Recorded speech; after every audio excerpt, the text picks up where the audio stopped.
Bom dia, irmãos e irmãs.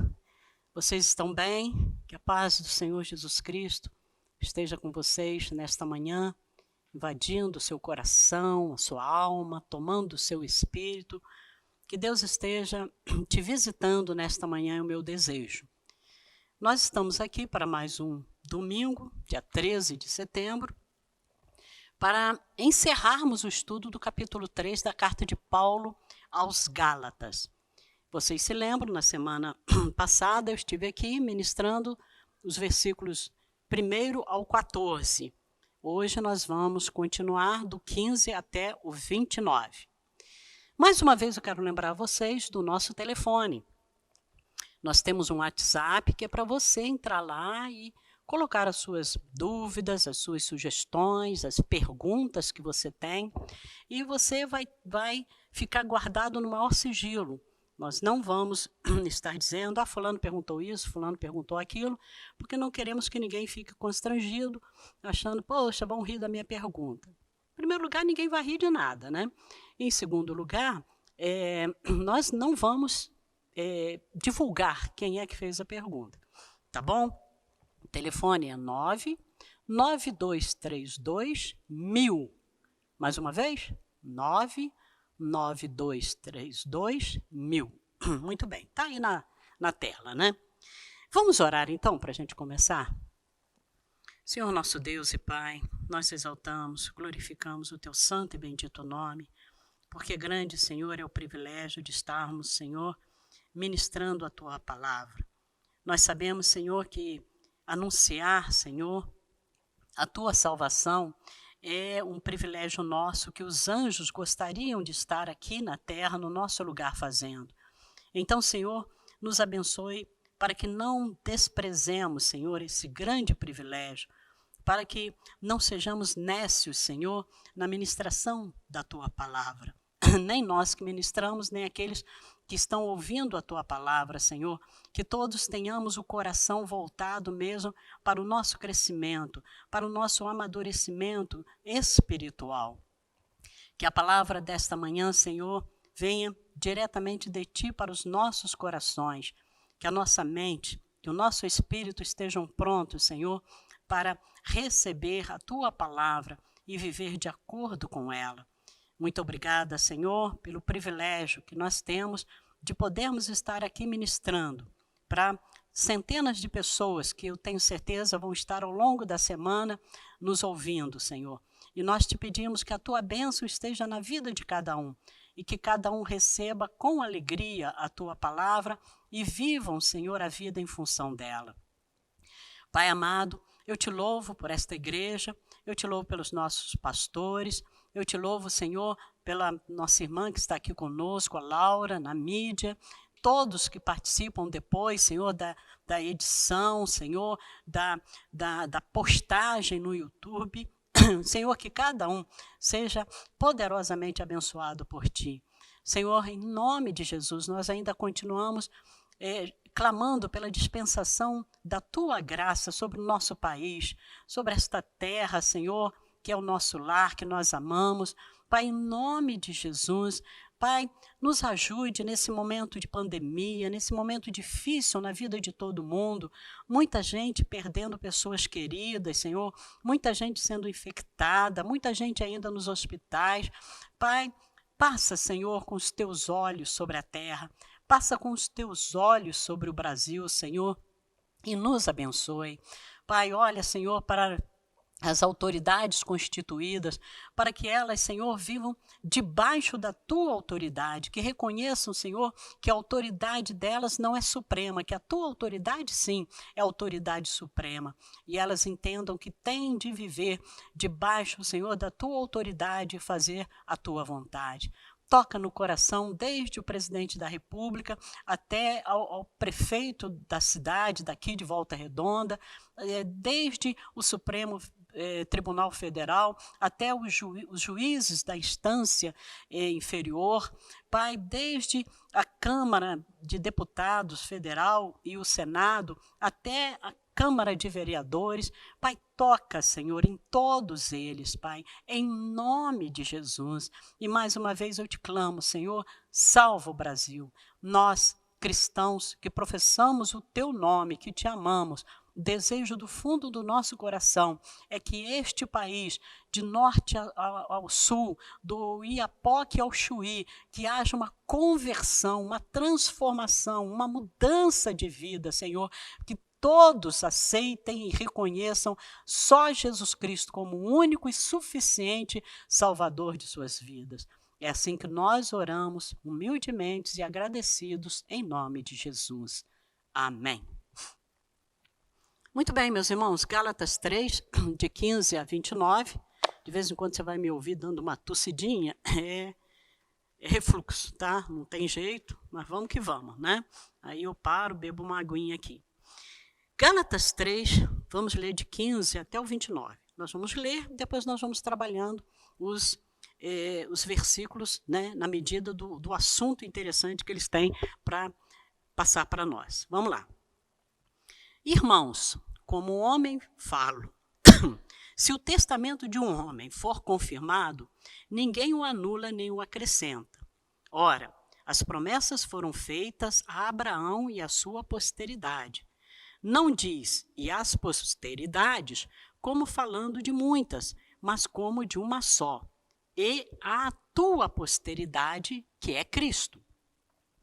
Mas digo isto, que tendo sido o testamento anteriormente confirmado por Deus, a lei, que veio 430 anos depois, não o invalida, de forma a abolir a promessa. Porque se a herança provém da lei, já não provém da promessa. Mas Deus, pela promessa, a deu gratuitamente a Abraão. Logo, para que é a lei?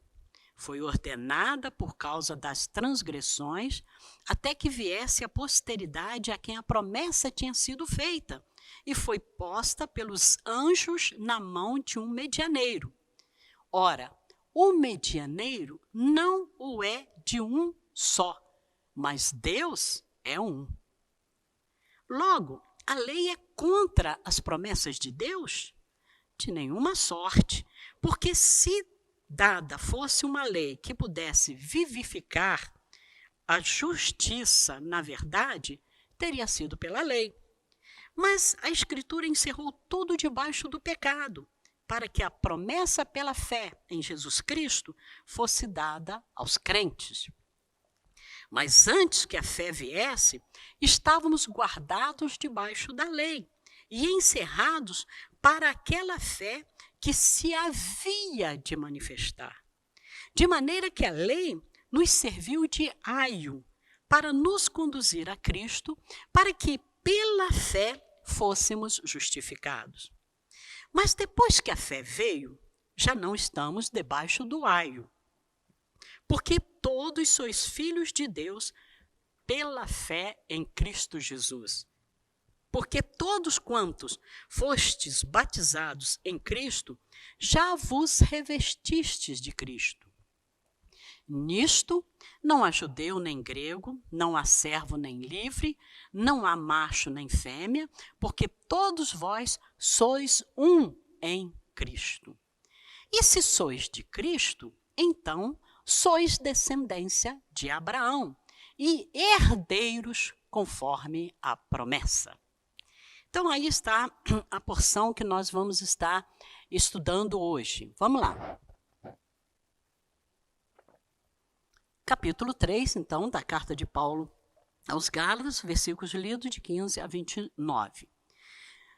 Quando nós estudamos, com o estudo dos capítulos 1, 2 e a metade do capítulo 3, nós aprendemos alguns pontos muito interessantes acerca do zelo do apóstolo Paulo com essa igreja que estava se desviando, fascinada com os ensinos dos falsos mestres, dos falsos profetas.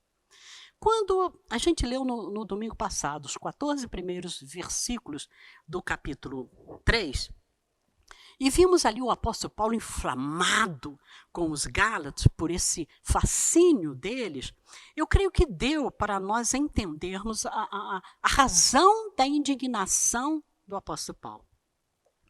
Como é que alguém, é isso que passava na cabeça do apóstolo Paulo, como é que alguém, depois de receber a poderosa palavra de salvação pela fé, a ponto de chegar até a visualizar Jesus pregado numa cruz, morto, pendurado lá no madeiro, podia agora pensar que a salvação pela fé não fosse suficiente e por isso necessitava das práticas da lei. Necessitava de uma muleta, que seria a prática da lei. Aí Paulo, tentando demover os cristãos da Galácia do erro do ensino dos falsos mestres, ele aponta 2 argumentos que nós vimos na aula passada. Lembram? Olha lá que você vai se lembrar. O primeiro argumento foi o da experiência, respaldado no fato dos cristãos da Galácia terem se convertido e recebido o Espírito Santo pela pregação da fé e não pelas obras da lei. Esse foi o primeiro argumento que o apóstolo Paulo usou, é a experiência de vocês. Vocês receberam o Espírito, foi pelas obras da lei? Não, foi pela pregação da palavra e pela fé, né, na palavra. O segundo argumento que o apóstolo Paulo usou foi o argumento das Escrituras. E aí, para isso, ele usou a figura de Abraão, que foi justificado pela fé. Eu acho que nenhum cristão que conhece a Bíblia, a palavra de Deus, tem dúvida sobre isso. Isso é falado assim em muitas passagens, que Abraão foi justificado pela fé. E assim, da forma que Abraão foi justificado pela fé, são justificados também todos aqueles que creem, seja judeu, seja gentio. Depois ele fala aqui, né, não há judeu, nem grego, não há servo, nem livre, não há macho, nem fêmea.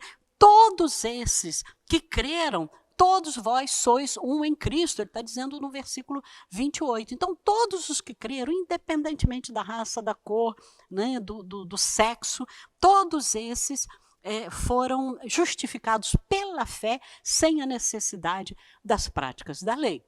Então, isso a gente viu na semana passada.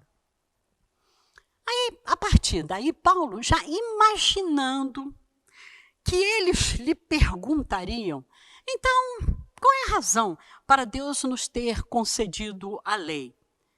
Aí Paulo já se antecipa, olha só, e estabelece, nesses versículos que a gente leu, o contraste entre o pacto da promessa e o pacto da lei, mostrando a superioridade de uma, que era a promessa, em comparação com a outra, que era a lei. E depois ele ainda apresenta qual é a vantagem de estarmos em Cristo. Qual é a vantagem de estarmos em Cristo? E é isso que está esclarecido no texto do nosso estudo de hoje, que nós já vamos estar trabalhando a partir de agora. Então, a primeira coisa que o apóstolo Paulo fala é a superioridade da promessa. Ele diz assim, ponto 1, a lei não pode mudar a promessa. Por que ele fala isso? Porque os judaizantes diziam assim, tá bom, houve a promessa lá para Abraão, mas alguns anos depois veio a lei, e a lei anulou a promessa. Paulo diz assim, não, a lei não pode mudar a promessa. A promessa, diz Paulo, é um fato anterior à lei, e é o elemento original e essencial no propósito de Deus. O propósito de Deus não está embasado na lei, mas na promessa. Guarde isso. A lei, então, o que ela era? Era uma provisão assim meramente temporária. Não era contrária à fé, mas ela foi dada a fim de preparar os homens para a era da fé. A era que estava por vir, que seria a era da fé e só pela fé. Aí você vai me perguntar assim, tá, e qual era a promessa? Essa promessa, ela foi a aliança, o pacto que Deus fez com Abraão, segundo a qual, né, o pacto, a aliança, todas as nações da terra seriam abençoadas por meio de Abraão, por meio do patriarca. Você encontra isso lá em Gênesis 12, versículos de 1 a 3. Essa promessa, ela envolvia o quê? A justificação pela fé e a concessão de todas as bênçãos da salvação. O fato importante que nós precisamos mencionar aqui é que a promessa a Abraão ela foi feita mais ou menos há 2000 anos antes de Cristo. Antecedeu em séculos a lei de Moisés, que foi dada a Israel por volta do ano de 1450 a.C. Tá? Então, esse é o fato importante, é que a promessa foi feita a Abraão 2000 anos, e a lei veio 1450 anos, né, antes de Cristo. Então, daí em torno mesmo aí de 550 anos. A questão é que os judaizantes, conforme eu já falei, já mencionei, eles diziam que a lei havia alterado essa promessa da aliança. Aí vem Paulo e diz, não, Nina, não. A lei não alterou o pacto de Deus com Abraão através da promessa que fez a ele. A analogia que Paulo faz aqui é a do testamento. Então vamos lá, o que é um testamento? Na definição legal, o testamento é a manifestação de última vontade do testador. Então vamos entender isso aí.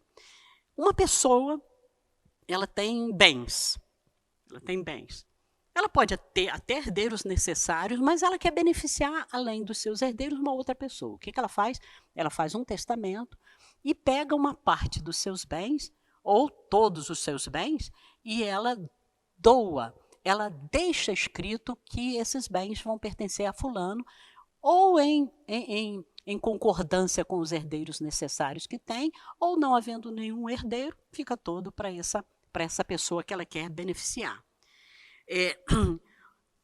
Então, olha só, o que nós precisamos entender com relação ao testamento? Se uma pessoa deixa um testamento, deixa escrito lá um legado, que esse bem se chama legado, que ela quer deixar para outro, ninguém pode alterar, ninguém pode anular, ninguém pode acrescentar nada àquela manifestação de última vontade que essa pessoa que a gente chama no direito de testador deixou para essa pessoa que ela quer beneficiar. Feito o testamento, tá? Escrito o testamento, fechado, selado, não se pode mudar. A única pessoa que pode mudar um testamento é o testador, é quem fez o testamento. Se ele ainda está vivo e quer alterar, por ingratidão de quem estava deixando o legado, ou porque ele quer beneficiar mais pessoas, aí ele pode mudar. Mas se não for ele, ninguém muda. E se ele morrer, aí então é que é imutável mesmo. Então, feito o testamento, selado o testamento, ele é imutável. Aí Paulo usa essa figura do testamento para dizer o seguinte, se a vontade humana, se a vontade de uma pessoa se torna imutável pelo testamento, quer dizer, pela promessa que ele está dizendo de deixar um legado para essa pessoa quando ele morreu, imagina então a vontade de Deus. Muito mais imutável, diz Paulo, é a vontade de Deus. Mas Paulo não para aí, não, tá? Isso aí que o apóstolo Paulo está falando é logo no começo, quando ele fala assim, irmãos, como homem falo, se o testamento de um homem for confirmado, ninguém o anula nem o acrescenta. Ora, as promessas foram feitas a Abraão e a sua posteridade, não diz as posteridades, como falando de muitas, mas como de um só, e a tua prosperidade, que é Cristo. Mas digo isto, que tendo sido o testamento anteriormente confirmado por Deus, a lei que veio 430 anos depois não invalida, de forma a abolir a promessa. Então o apóstolo Paulo usa o testamento, a forma humana de se deixar uma promessa de um bem, com a promessa de Deus manifestada a Abraão para chegar até nós, para chegar à descendência, né? de Abraão. Mas Paulo, ele não para aí, ele vai além no tocante a essa questão da promessa de Deus a Abraão. Deus faz, segundo Paulo, essa promessa não só a Abraão, mas também a Cristo, quando ele disse assim, e ao teu descendente, que é Cristo, ele não fala aos teus, ele fala ao teu, ele fala um descendente, que é Cristo. Então, em última análise, Deus fez sua promessa pactual com Abraão por meio de Cristo, de modo que as únicas partes que podem alterar qualquer coisa nesse acordo são Deus e Jesus. Nem Moisés pôde ou podia mudar essa aliança. Os judaizantes, eles desejavam acrescentar outros elementos à graça de Deus e tirar desse pacto, dessa promessa de Deus, as coisas que estavam lá. Não tinham direito nenhum de fazer isso. Os judaizantes não podiam fazer isso, pois não haviam firmado a aliança inicial. Eles não eram parte dessa aliança quando Deus fez com Abraão. Segundo ponto que o apóstolo Paulo nos ensina aqui, que está nos versículos 19 e 20, onde ele diz assim, logo, para que é a lei? Foi ordenada por causa das transgressões, até que viesse a posteridade, a quem a promessa tinha sido feita, e foi posta pelos anjos na mão de um medianeiro. Ora, o medianeiro não o é de um só, mas Deus é um. Segundo ponto que o apóstolo Paulo fala aqui, então, é que a lei não é maior do que a promessa. Quando Deus entregou a lei a Moisés, a Bíblia diz, está registrado lá em Hebreus 12, leia lá de 18 a 21, a Bíblia diz que houve trovões, raios, e o povo estremeceu de medo, e até mesmo Moisés ficou assustado com aquela manifestação assim, na hora da entrega da lei. Comparada com o pacto, com a aliança de Deus, que Deus fez com Abraão, sem nenhum efeito pirotécnico, né? Aliás, quando a promessa foi ratificada, diz a Bíblia que Abraão dormia. Abraão estava dormindo e Deus estava ali falando com ele, né? Está lá em Gênesis 15, de 12 a 21, tá? Então, comparado com Abraão dormindo, quando foi confirmada a promessa a ele, e os trovões, né? os raios, os terremotos, quando a lei foi entregue a Moisés, aí nós vamos dizer que a entrega da lei foi um acontecimento fantástico, extraordinário, né? Pois é. Talvez tenha sido isso que os judaizantes apreciavam a lei em detrimento da promessa, porque eles, assim como nós, vamos dar a mão palmatória aqui, nós gostamos muito dos efeitos emocionais, efeitos visuais, para nós identificarmos que Deus está agindo. Né? A gente gosta de ver um reboliço, né? E hoje Deus está agindo. Para nós, se no culto não houver rodopio, queda no chão, frenético bater de palmas, gritos e etc. O culto não foi bom, não. O Espírito Santo não se manifestou hoje no culto. Meus irmãos, isto é um perigo. É um perigo até porque vocês vão se lembrar que naquele episódio de Elias, né, lá na caverna e tal, e Deus, a Bíblia diz que Deus passa e Elias, né, sente a manifestação de Deus ali, mas primeiro veio um trovão. Não, Deus não estava no trovão. Depois veio uma rajada de vento muito forte. Deus não estava ali. Depois veio uma grande tempestade, um monte de coisas ali, que eu nem me lembro mais exatamente quais são. Aí, por fim, diz assim, e veio um cicio suave e tranquilo. E era nesse cicio que Deus estava. Deus não estava no trovão, Deus não estava na ventania forte, Deus não estava nos raios, Deus estava nesse cicio tranquilo e suave. Ali Deus se manifestou. Então nós precisamos entender que Deus se manifesta do jeito que Ele quer, na hora que Ele quer, da forma que Ele quer. Mas Paulo diz, a lei é inferior à promessa em dois sentidos.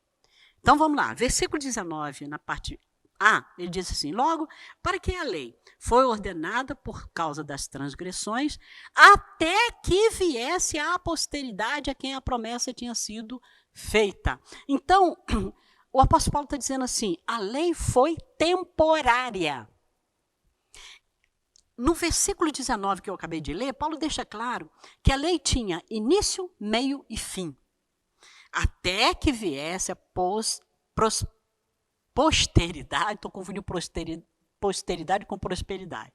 Até que viesse a posteridade a quem a promessa tinha sido feita. É evidente que uma lei temporária não pode ser maior do que uma promessa permanente. A promessa de Deus para Abraão foi permanente. Agora, a lei que veio depois foi para vigorar por um determinado tempo. O segundo ponto que o apóstolo Paulo fala para nós, que está na segunda parte do versículo 19, e foi posta pelos anjos na mão de um medianeiro, ora, o medianeiro não é de um só, mas Deus é um. Ele diz assim, a lei é inferior à promessa, porque a lei precisou de um mediador. Quando Deus deu a lei a Israel, ele o fez por meio de um anjo e pela mediação de Moisés. Isso está lá em Atos 7,53. Mas aqui também o apóstolo Paulo fala isso, né? Isso significa o quê? Que Israel recebeu a lei de terceira mão. Como é que é isso? Foi passada de Deus para o anjo, do anjo para Moisés, de Moisés para o povo. Precisou de todos essas pessoas, né? O anjo aí também, até que a lei chegasse no povo. Mas quando Deus firmou a sua aliança com Abraão, ele fez pessoalmente, sem qualquer mediador. Deus chegou e falou com Abraão. O que é um mediador? Um mediador é uma pessoa que se coloca entre duas pessoas para que essas duas pessoas entrem num acordo. Então, o mediador não, faz acordo aqui, ó, a proposta dele é boa. Aí a pessoa fala assim, não, eu vou manter a minha. Aí ele vem para o outro, aqui. Não, então aceita dele, rapaz. Ó, é melhor um mau acordo do que uma boa demanda. É um jargão que nós temos, né, na área jurídica. Melhor um bom acordo, um mau acordo do que uma boa demanda. E ele fica ali, tentando unir essas duas partes a chegarem num consenso, né? No caso de Abraão, porém, não houve necessidade de um mediador. Por quê? Porque Deus é que estava entrando em aliança com Abraão e não Abraão entrando em aliança com Deus. Era Deus sozinho, ele com Abraão. Deus é um, é o que Paulo está falando aqui no versículo 20. Ora, o medianeiro não é de um só, ele é de duas pessoas para chegar num acordo. Mas ele fala, mas Deus é um. Então, o que ele está dizendo aqui? Não precisava haver um medianeiro, porque a promessa saiu de Deus para Abraão. Abraão, eu estou prometendo isso para você e pronto, está acabado. Não é Abraão dizer, não, melhora essa promessa. Aqui, dá um jeitinho nessa promessa. Que tal se eu acrescentar mais isso na promessa? Não houve isso. Foi da parte de Deus para Abraão. Então, não houve necessidade de um medianeiro ou mediador, ou do jeito que você quiser chamar. Por isso, a comparação que Paulo faz com o testamento tem pertinência. Por quê? Porque no testamento não há necessidade do testamenteiro perguntar ao legatário, aos legatários, ou à pessoa que ele quer beneficiar, se eles querem ou não receber o legado. Não, ele deixa e pronto, está acabado. Ele simplesmente dá de seus bens à terceira pessoa e pronto. Então, por isso que o apóstolo Paulo usa essa figura do testamento. Da mesma forma, Deus fez uma promessa a Abraão, pronto, acabou, não tem mais discussão.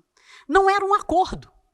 Entenda isso, não era um acordo de Deus com Abraão. Era uma promessa da parte de Deus de abençoar o descendente de Abraão, Jesus, e por Jesus, e através de Jesus, chegar até nós a bênção de Deus.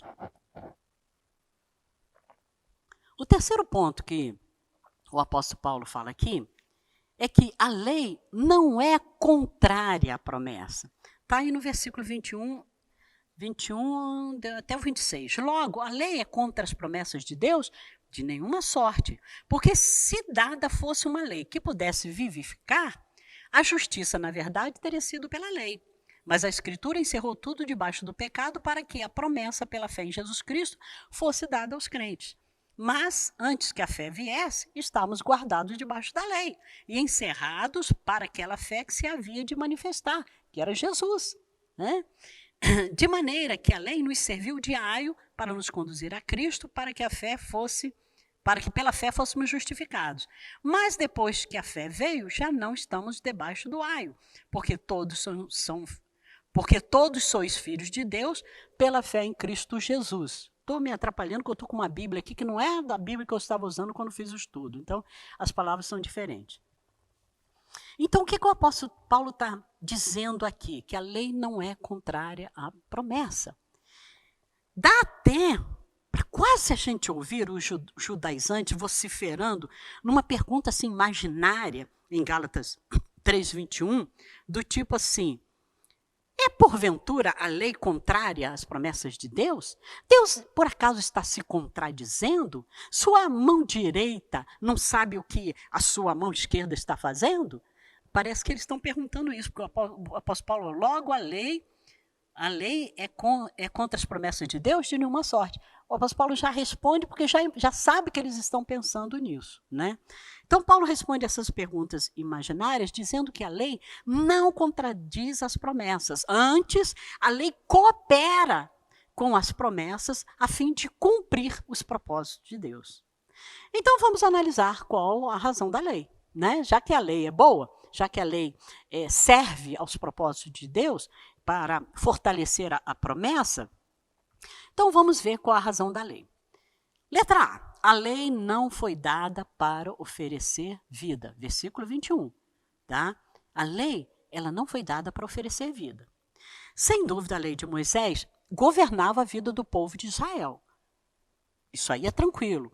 A lei servia para que o povo se mantivesse unido, fiel a princípios morais, a regras, que os casamentos fossem santos. A lei serviu para isso, sim, tá certo. Mas a lei não tinha o poder de prover vida espiritual para as pessoas. Isso a lei não podia fazer. Se fosse possível obter vida e justiça pela lei, não teria sido necessário Jesus Cristo morrer numa cruz. Você não concorda comigo? Está vendo que bom, né? É um ponto bom para a gente, quando estiver evangelizando, mostrar isso para as pessoas.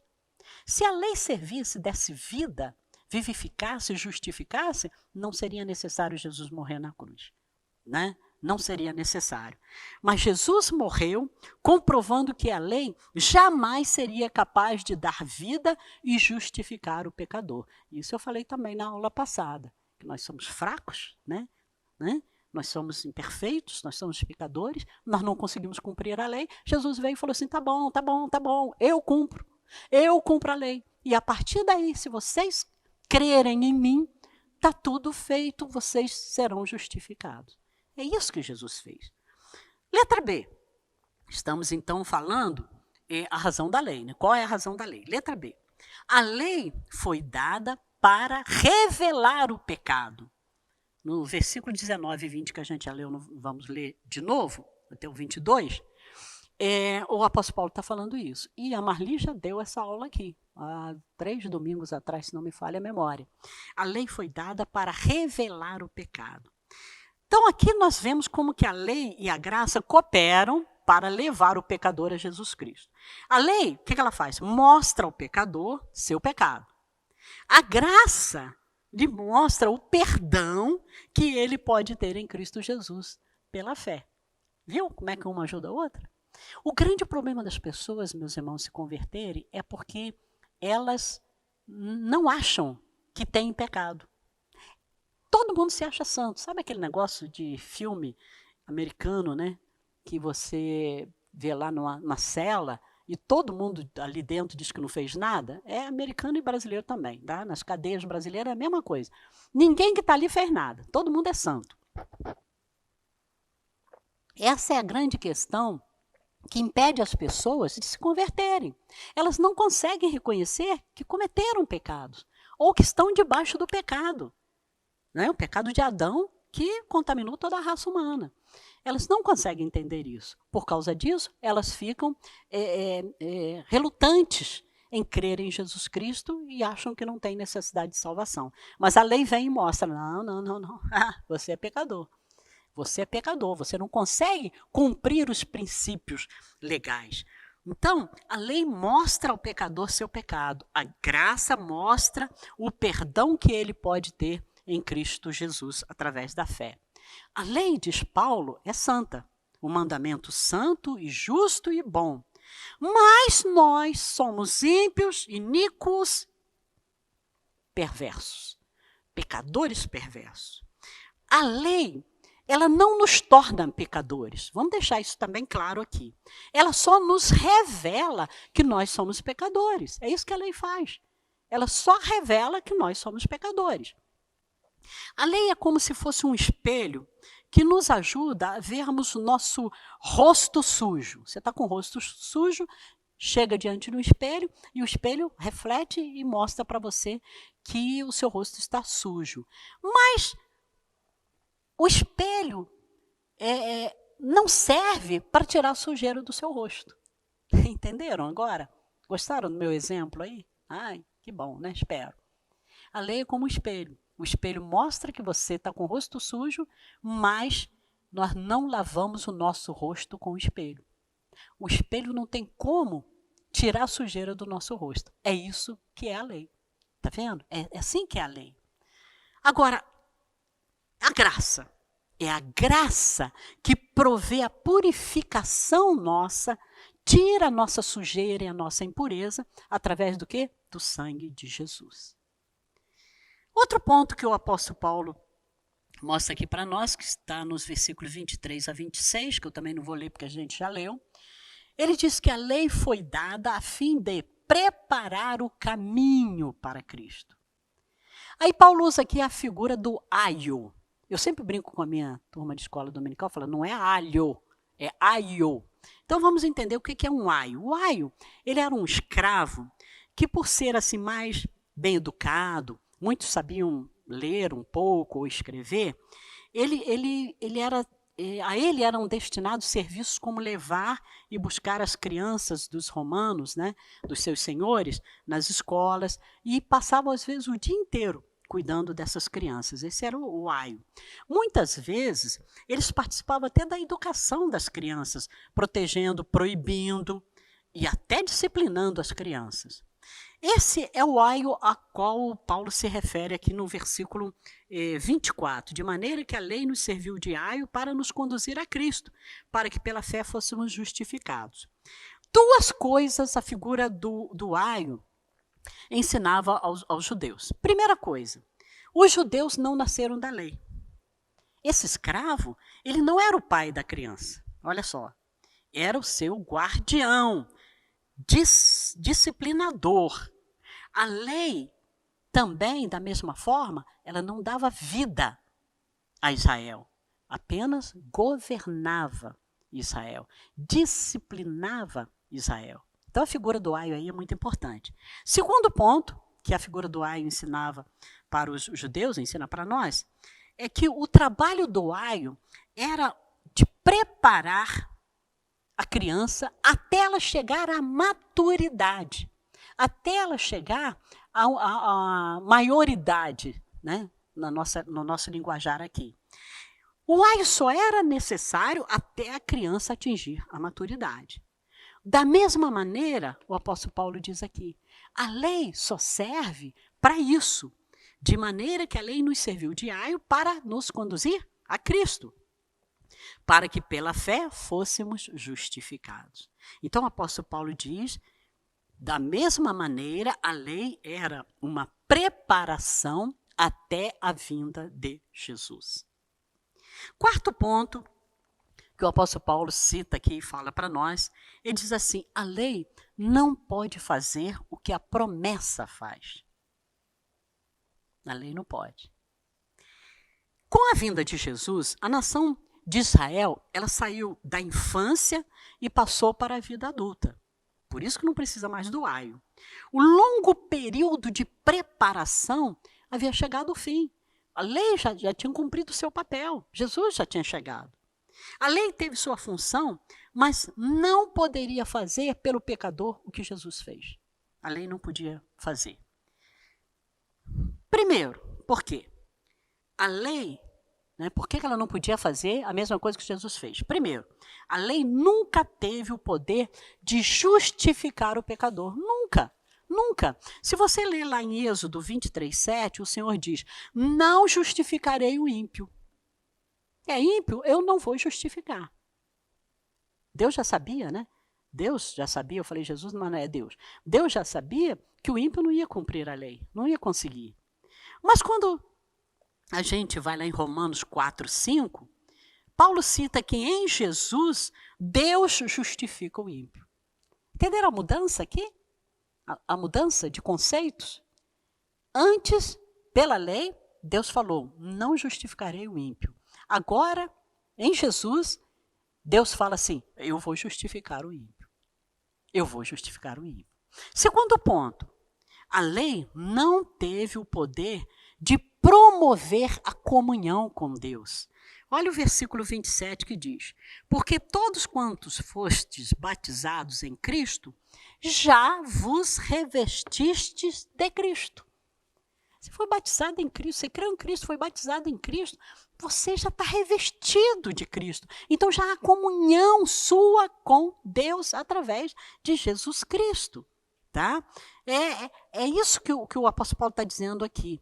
Muito pelo contrário da lei que separava o homem de Deus. Lembra do tabernáculo? Até onde o povo podia ir?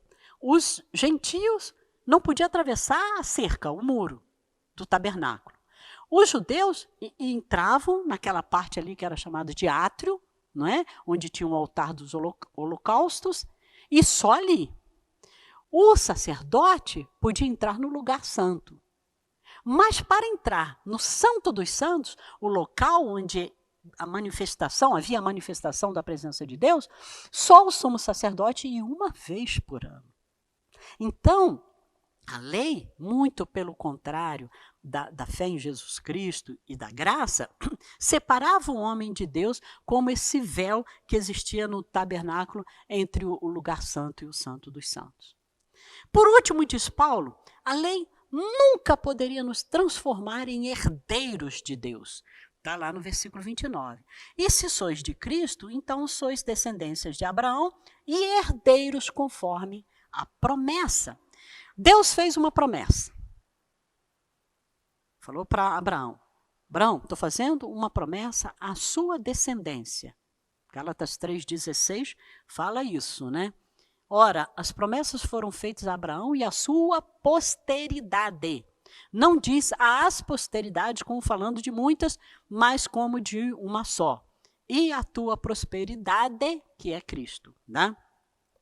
Então, Deus fez sua promessa à descendência de Abraão. E esse descendente, Paulo está dizendo que é Cristo. Então, se nós estamos em Cristo, pela fé, então, em termos espirituais, também somos descendência de Abraão. Isso significa que nós somos herdeiros das bênçãos espirituais que Deus prometeu a Abraão. As mesmas bênçãos que Deus prometeu a Abraão e ao seu descendente, agora elas também, pela fé, em termos espirituais, pertencem a nós como descendentes de Abraão, não de carne e osso, lembra que eu falei isso semana passada? Mas pela fé. Duas descendências, lembra que eu disse isso? Duas descendências que Abraão tem, uma de carne e osso, que são os judeus que não aceitaram Jesus. A outra é a descendência pela fé, nossa, que, como Abraão, pela fé, aceitamos Jesus, vivemos em função de Jesus Cristo, quer sejamos gentios ou quer sejamos judeus messiânicos. Tá? Então, essa descendência pela fé é herdeira das mesmas bênçãos espirituais que Deus prometeu a Abraão. De tudo isso que nós estudamos em Gálatas 3, nós podemos extrair que as lições do Antigo Testamento não são apenas para os judeus, mas elas também se aplicam aos cristãos de hoje. Tudo porque no Antigo Testamento nós encontramos a preparação para Cristo, nos evangelhos a apresentação de Cristo, E de Atos até Apocalipse, a apropriação de Cristo. Nós nos apropriamos de Cristo. Nós fomos preparados, né? Preparados, como os judeus foram com a lei. Depois nos foi Cristo apresentado nos evangelhos e agora nós nos apropriamos de Cristo pela fé. Tá? Nossa vida cristã, meus irmãos, ela tende a adquirir um novo significado ao descobrirmos que tudo o que nós temos em Cristo foi pela graça e não foi por obra da lei. Não é por obra da lei, é pela graça. Nós não somos merecedores, porque nós não conseguimos cumprir a lei. Então Jesus veio, cumpriu a lei no nosso lugar e Ele nos concede gratuitamente a justificação. Somos filhos de Deus, adultos, filhos adultos da família de Deus e também herdeiros de Deus. Estamos fazendo uso da nossa herança espiritual? É isso que Paulo vai estar nos ensinando a partir aí do capítulo 4, que a Marli vai dar para vocês no domingo que vem. Que Deus abençoe vocês, que vocês se sintam felizes com a presença do Senhor na vida de vocês e mais felizes ainda em saber que não há obra da lei nenhuma que você possa fazer para te justificar, porque você não precisa fazer, tá? Você não precisa ficar debaixo da lei, no domínio da lei, na escravidão da lei, porque Jesus cumpriu a lei para que você não precise cumprir, eu não preciso cumprir. Amém? Agora, fé em Jesus, confiar somente em Jesus, deixar mesmo que, desculpa, que o Senhor Jesus tome conta da nossa vida. É isso que Jesus espera de todos aqueles que dizem que creem nele, que vivam em função do sacrifício que ele fez por nós. Que não despreze isso, que esteja sempre olhando para a cruz, que esteja sempre lembrando do que Jesus fez, por você e por mim. Amém, irmãos? Amém? Eu quero só abençoar você com a bênção de Arão, lá de Números 6, 24, 25 e 26. O Senhor te abençoe e te guarde. O Senhor faça resplandecer o seu rosto sobre ti e tenha misericórdia de ti. O Senhor sobre ti levante o seu rosto e te dê a paz. É isso que eu desejo para você neste domingo e durante toda a sua vida até chegar na eternidade. Amém, meus irmãos? Fique com esse louvor aí. Ouçam esse louvor e não se esqueçam, nosso telefone 99232-1000. 99232-1000. Tem alguma coisa que você não entendeu? Entra lá. Fala, Auxilia, não entendi. Auxilia, não concordo. Pode falar também, não vou ficar aborrecida com você não. Tá bom? Fiquem com Deus, que Deus te abençoe. Amém.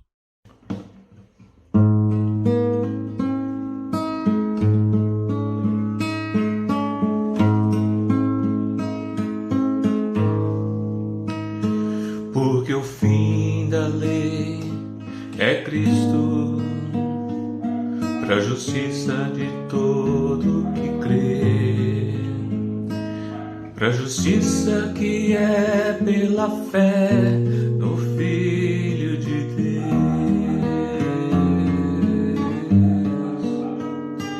a quem Deus ressuscitou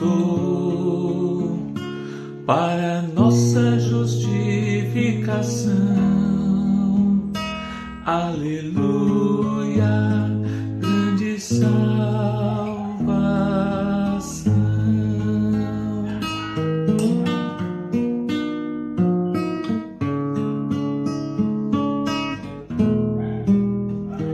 Porque o fim da lei é Cristo, para a justiça de todo que crê, para a justiça que é pela fé no Filho de Deus,